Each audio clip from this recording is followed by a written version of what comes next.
Welcome to my channel. నేను ఈరోజు మీకు ఈ కొబ్బరి నూనె ప్యారెచెట్టు కొబ్బరి నూనె డబ్బా తీసుకోవాలి.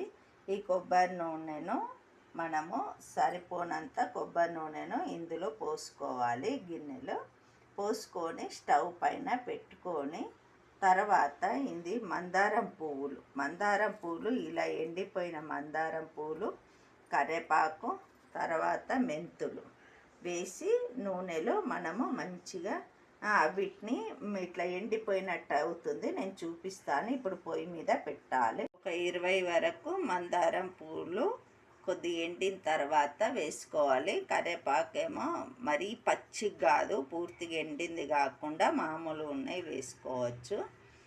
ఎండిపోయినా పర్వాలేదు వేసేసుకోవచ్చు. కొద్దిగా చిట్టుపట్టు అంటుంది కాబట్టి మనము చిన్నగా చేసుకొని వేసుకోవాలి. తర్వాత ఇప్పుడు మెంతులు కూడా వేసేసుకున్నాను.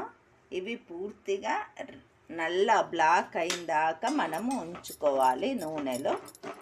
ఈ మందారం పూలన్నీ బ్లాక్ కాగానే మనము దించేసుకోవచ్చు. ఈ విధంగా బ్లాక్ అయిపోయిన తర్వాత మనము బంద్ చేసుకోవాలి. చల్లారిన తర్వాత మనము ఒక డబ్బాలో పోసుకోవాలి, వడకట్టుకోవాలి. వడపోసుకున్న తర్వాత మిగిలిన దానిని మనము జుట్టుకు పెట్టుకోవాలి. ఎలా పెట్టుకోవాలో చూపిస్తాను. పూర్తిగా చల్లారింది. ఇలా ఉన్నదాన్ని మనము కొంచెము పూలు లాగా ఉంటుంది కాబట్టి మొత్తం ఇలా పిసికేసుకోవాలి. మంచి కరకరలాగా అవుతాయి అవి నూనెలో చల్లారిన తర్వాత. మనం ఇలా మొత్తం పిసికేసుకున్న తర్వాత పూలను ఈ రంగులో మారుతుంది. ఇప్పుడు మనం ఒక డబ్బాలో వడకట్టుకుందాము. ఈ నూనెను వడకట్టుకున్న తర్వాత ఇదంతా ఉంటుంది కదా, ఇది మనము అప్పుడు నెత్తికి రాసేసుకోవాలి.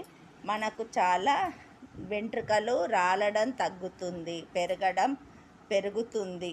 చాలా బాగా పనిచేస్తుంది. ఇంట్లో మీరు ట్రై చేసి చూడండి, చాలా బాగుంటుంది. మీరు కామెంట్స్ రూపకంగా పెట్టండి, తయారు చేసుకొని సబ్స్క్రైబ్ చేయండి. ధన్యవాదాలు. నేను ఈ డబ్బాలో వడకట్టుకున్నాను. ఈ విధంగా ఉంటుంది. అదంతా పిప్పును కూడా ఈరోజు మనము నెత్తికి పెట్టేసుకున్నాం అనుకోండి, దాంట్లో గిన్నెలో ఉన్న నూనె ఆ పిప్పు అంతా ఈరోజు గడిచిపోతుంది. చాలా బాగా పెరుగుతుంది, వెంట్రుకలు రాలడం తగ్గుతుంది. కావలసిన వాళ్ళు ఒకటేసారి కూడా చేసి పెట్టుకోవచ్చు. ఇంట్లో చెట్లు ఉన్నవాళ్ళు, మందారం చెట్లు ఉన్నవాళ్ళు రోజు వారానికి ఒకసారి చేసి కూడా పెట్టుకోవచ్చు. ఇలా చేసుకొని చూడండి, మీ జుట్టు రాలడం కానీ ఏది ఉండదు, మంచిగా పెరుగుతుంది. చాలా బాగా ఒత్తుగా అవుతుంది కూడా. ట్రై చేయండి. పిల్లలు పెద్దలు అందరూ కూడా పెట్టుకోవచ్చు. ట్రై చేసి చూడండి.